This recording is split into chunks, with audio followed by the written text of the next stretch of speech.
Oh, you know what? StreamYard is telling me they've lost my LinkedIn account. Okay, Oh so no. um, What does that mean? it means that I couldn't go live immediately. Oh. Okay, now we can go live. And we are live. Um, hello, welcome. This is our fourth in a series of broadcasts about Don't Be Fooled on LinkedIn with Darlene Petrie and Nancy Zare, LinkedIn Whisperer.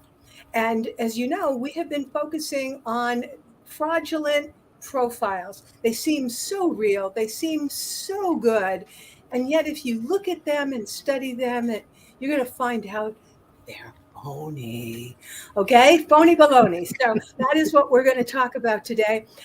In the past, we've been going through the LinkedIn profile, starting with names and banners and pictures, and we've worked our way down so that we're at the very end of LinkedIn profiles. And now maybe you don't scroll so far, but we're going to recommend that you do take a look at how people complete their profiles. So, Darlene, again, introduce yourself, share with the audience, especially your credentials, because they're impeccable.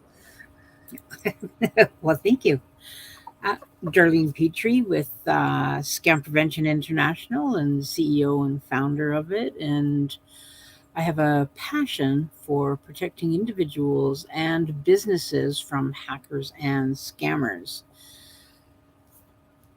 I was scammed, and people that I have talked to, I have heard many horrific stories of others who have been scammed. I have heard many people say that would never happen to me. And I was one of those people. And sadly, it did. Truth is, it's not a matter of if you'll be scammed. It is a matter of when. And I really didn't know anything about frauds and scams and all the stuff that's committed online because the social engineers, as they're called, they have this fancy title, social engineers. They're very good at what they do, and they know how to use the phone, like your landline, your cell phones, your texts, your mails. And over the last 3 years, I have learned a lot. So partnering with you, Nancy, for this 5-week series, it is Fraud Prevention Month during the month of March, and I know that we have saved people because they've told me that they have saved losing thousands, tens of thousands of dollars, and others have had the opportunity to tell their story to someone who's experienced it because you experienced it recently. Yes. And they've had to keep these inside of them because they were too embarrassed to tell anyone. Okay, speaking of embarrassment, I'm going to lay my cards out on the table, folks, because last week I was in LinkedIn jail for about 48 hours. LinkedIn is doing a good job of trying to identify these fraudulent profiles. And hence, if you do too much activity of whatever nature, especially if it's repetitive, then LinkedIn gets suspicious. And it's very interesting. They don't, check with the individual. They just close the account. And the LinkedIn Whisper became the LinkedIn Ghost. In other words, I disappeared off LinkedIn. You couldn't find my profile. The comments I left on people's posts were not posted. My messages to individual people on LinkedIn, I was identified as a suspicious person to be careful and etc. I got out of LinkedIn jail by fortunately, LinkedIn itself, although I had asked people for help, I don't know if that like facilitated the process. But anyway, 48 hours later, I got a message from LinkedIn saying, confirm that you're human. And I had to show them a passport or a driver's license or some other government issued ID that would indicate that indeed I was a real person. And so I got out of LinkedIn jail. But my profile was seen as potentially fraudulent. So anyway, it was kind of a fun event, Darlene. So let's dive in because we're going to talk today about the bottom part of after the experience. There are a number of other sections in LinkedIn. And they again provide some important information for you to look at. So, Darlene, which one would you like to tackle first? I thought we could. I'd like to start out with the experience, Good. because I think that there's two parts to experience. One is experience for the person who is listing themselves on LinkedIn as a professional, as someone who is, putting their information out there. And the other is for people who are looking for jobs. And so they get job offers. So they're, people are looking for their experiences there. So I wanted to, and this is for both, that I would like people to really look for inconsistencies when they're applying for a job or when they're looking to see other people's profiles. So if they're looking for consistencies, they have to check other sections of the LinkedIn profile. So they would have to check their employment history. Does it make sense? Is it consistent with their skills and with their experiences? And in regards to fake jobs, in if you're looking for employment while you're on LinkedIn, this is a real great place for scammers and fraudsters to come and look for people, because they'll offer them senior positions. They'll, be putting fake profiles up because they want you to apply for their jobs. So first of all, if you are looking for a job, first of all, look to see, did I apply for that kind of a job? If somebody's coming to offer you the job, does that meet my criteria? So if they're offering you, a senior level position, but you've not worked a senior level position before, and you're not, and it's not stated in your profile, then it's something to be cautious of. And always, and it's that same old, with the, if it's too good to be true, then it is. But the fraudsters are getting, a lot more in tune to with what people are looking for. So they aren't offering these outlandish wages anymore, although there are still some.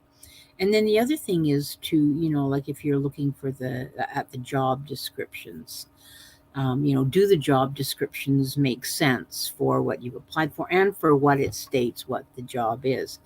And if you feel uncertain but want to do business with them, like you just feel like, sometimes your gut is overriding, everything else, and you want to reach out and connect, start a conversation with them. Ask questions. Always ask questions. Ask them about, their experience and their industry that they're putting their information out. And it'll give you a better idea whether or not they are legitimate. You can also do a search on one of the search engines for that particular agency or that individual and notice if there's something other than a LinkedIn profile that appears. Mhm. And sometimes scammers are just way too in a hurry, and to actually complete the larger picture of who they are. So again, a little bit of caution goes a long way. So yes, we need to look at experiences, and then after experiences, there are some interesting sections. Not everybody fills this out, but again, there's some interesting information you can look at, and again, see whether or not there's inconsistencies, and includes things like recognition, awards, licenses, certifications, volunteer experience. So, do you want to comment a bit about that as well? Okay, so in regards to volunteer experiences, it is similar to the experience, like your job postings, but watch out again, as I've said before, watch out for the too good to be true. And are they asking you for money up front to pay for any expenses? Because most places, they do not ask for people to pay money. In regards to skills, it works, that they'll put skills in that appear credible. They want to list the skills that they don't have. They're going to, while they're creating the profile, their expertise, their qualifications aren't real. And again, it's to trap you into making them believe that they are real. So it is hard to identify scammers, in regards to the skills section. But some of it with the skills is that if they have too many people who have, said about their skills that they have, you can actually pay. There's a certain company that you can pay to have them mark that these are the skills that you have, and they look legitimate. And if you click on their link of the person who endorsed you, then their file is real too. So they work, the fraudsters are working with each other, and so you just really have to be careful. Do the skills make sense to what they say that they have? Yeah. And are Yeah. there way too many? So I personally want to talk a bit about recommendations, or because I find that, again, a scammer is unlikely to be receiving recommendations because they're not real, right? As well as, do they give recommendations? And there are dates associated with recommendations received and given. Again, scammers tend to be newbies, hence they haven't been around a long time. So notice the dates, because that's going to tell you whether or not everything has somehow been manufactured on the fly. Yeah, Hmm. you want to comment more about that? I know with some of the recommendations, sometimes there will be a lot of recommendations as well on a person's profile. And these recommendations, sometimes they're just written so fast that they don't even make sense to what the person is being recommended for. So if they have a large number of fake recommendations, and they're mixed, like they're not making really any sense about what's written about them. If they're I just say it is one of the areas that, again, like the skills, they can pay people to write it, and they will also, like I said, work with each other so that they are writing each other recommendations. But again, it's that they don't make sense. And this is where I think it really comes in, because there's also the language part. So when they're, if they say that they're fluent in English, but you see that the writing is not fluent in English, or that, that there are mistakes. Having said that, again, thank you, AI, you're wonderful. However, people are going to find a way to use it that it's not going to be good for the rest of the world.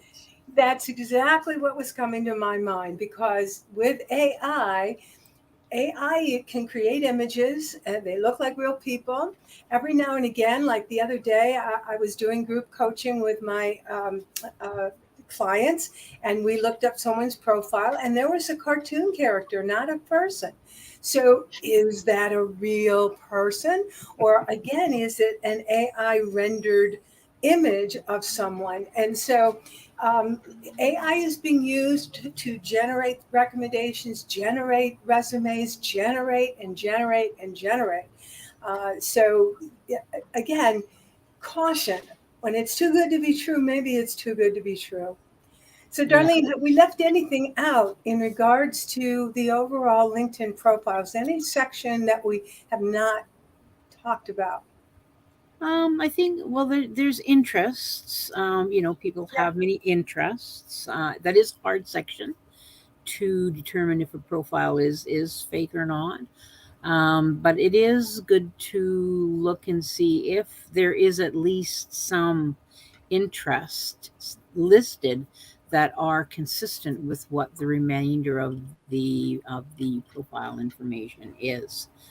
I think, for, yeah, to watch people, for their LinkedIn profiles. Like they can be, created by fraudsters, and the reason is they want your money, they want your ID, they want your all the information they can get from you, and they're going to make their profile. They're going to try and make their profile look as good as you can, but it's hard. Like there are warning signs. You just need to know what to look for.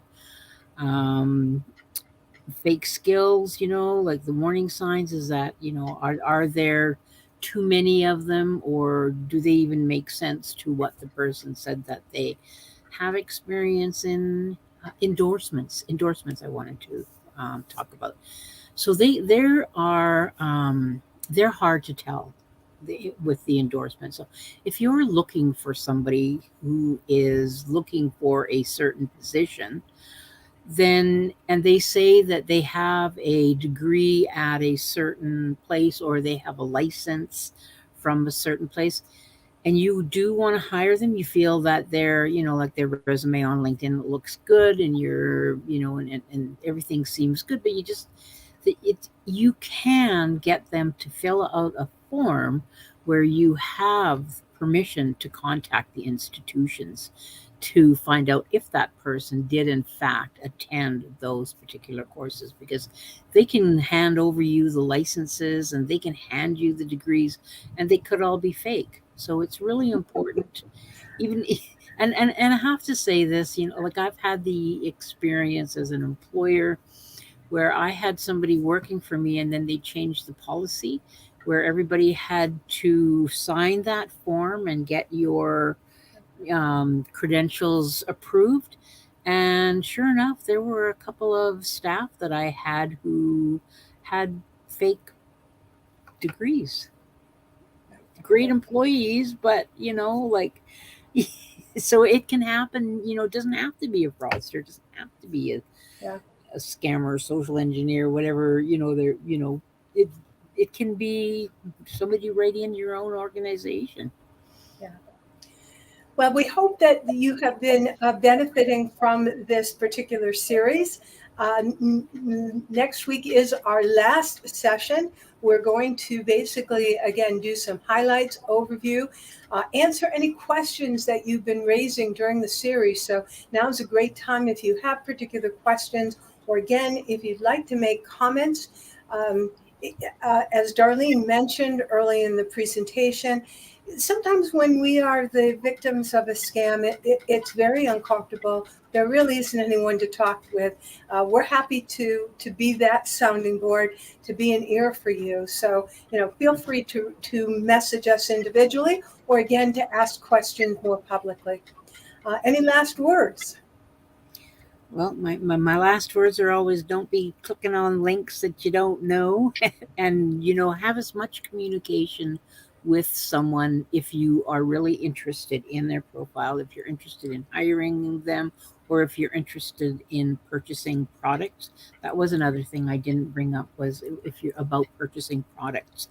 When you're doing it and you haven't talked to the person, we have Zoom, we have FaceTime, we have many different ways that people can communicate.